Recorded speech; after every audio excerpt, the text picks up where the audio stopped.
যা গরম পড়েছে বন্ধুরা, সেই জন্য আর বেশি কিছু রান্না করতে পারলাম না। ভাত আর আলু সিদ্ধ রান্না করেছি। জানি না বাড়ির লোক কি বলবে, যা খুশি বলুক, আমি আর কিছু শুনবো না। কারণ এই গরমের মধ্যে গাধার মতো খাটুনি খাটতে আর একদম ইচ্ছে করছে না। তো সিদ্ধটা এখন মেখে রেখে দেবো, আর সঙ্গে ভাত করেছি। না গো, একদমই না। আলু সিদ্ধ ভাত রান্না করলে কি হবে, আমার হাজব্যান্ড তো নিজেই খেতে পারবে না। ও সারাদিন খাটাখাটনি করে এসে দেখে যদি আমি আলু সিদ্ধ ভাত রান্না করেছি, তাহলে বাড়ি মাথায় তুলবে। তো ডাল করেছি, একটা ঘন্ট করেছি, তারপর হচ্ছে লাউ শাকের একটা তরকারি করেছি, তারপরে যে আলু সিদ্ধ, পাঁপড় ভাজা। মানে এক তরকারি তো আমাদের বাড়িতে হবেই না কোনো দিন, 3-4 রকমের তরকারি করতেই হয়। তো রান্নাবান্না আজকে একটু সকাল সকালই করে নিলাম। 10টার মধ্যে রান্নাবান্না কমপ্লিট। এইদিকে দেখো, ভগবান আমার কথা শুনেছে, মিস্ত্রি পাঠিয়ে দিয়েছে ঠাকুর ঘর করার জন্য।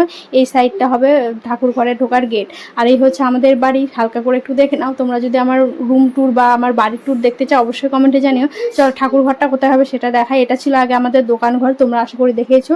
ওই সাইডটা হবে গেট, মানে আমাদের ঘরের ভিতর দিয়ে যাতায়াতের গেটটা ওটা বন্ধ করে দিয়ে এদিক দিয়ে যাতায়াত করা হবে ঠাকুর ঘরে। আর এই সাইডে এই পাল্লাগুলো দেখতে পাচ্ছি, ওগুলো সব খোলা হবে। খুলে এখানে দুটো স্লাইডিং জানালা হবে, যাতে ঘরে আলো আলো বাতাস বেশ সুন্দরভাবে প্রবেশ করাই হচ্ছে। এই সাইডে আমি ঠাকুরটা বসিয়েছি।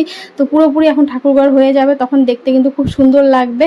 আর রং করা হবে, টাইলস বসানো হবে। তো আমি তো খুব এক্সাইটেড। তার সঙ্গে দেখো কত বড় একটা পার্সেল চলে এসেছে। পার্সেলটা হচ্ছে একটা ট্রলি অর্ডার করেছিল আমার হাজব্যান্ড। এটা হচ্ছে সাফারির ট্রলি, মানে অফার চলছিল তো সেই জন্যই নেওয়া হয়েছে ট্রলিটা। আমাদের ট্রলি আছে অলরেডি একটা, ওটা হচ্ছে আমার বিয়ের ট্রলি। এই যে দেখতে পাচ্ছ, এটা কাপড়ের। কিন্তু এই ট্রলিগুলো না এখন আর চলে না, এখন নতুন মডেলের এই ট্রলিগুলো উঠেছে। তো সেই জন্য এই লাগেজগুলোই নিয়েছি। দেখো কালারটাও কিন্তু খুব সুন্দর। তো রাখার তো তেমন একটা জায়গা নেই, দোকান ঘরে এতদিন রেখেছিলাম, যেহেতু কাজ হবে দোকান ঘরে, ধুলোবালি করবে, তো সেই জন্য আমার খাটে আমি রেখে দিলাম।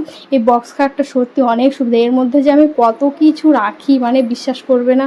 লেপ কাঁথা, তারপর বাসন কোসন, অনেক কিছু রাখা আছে এর মধ্যে।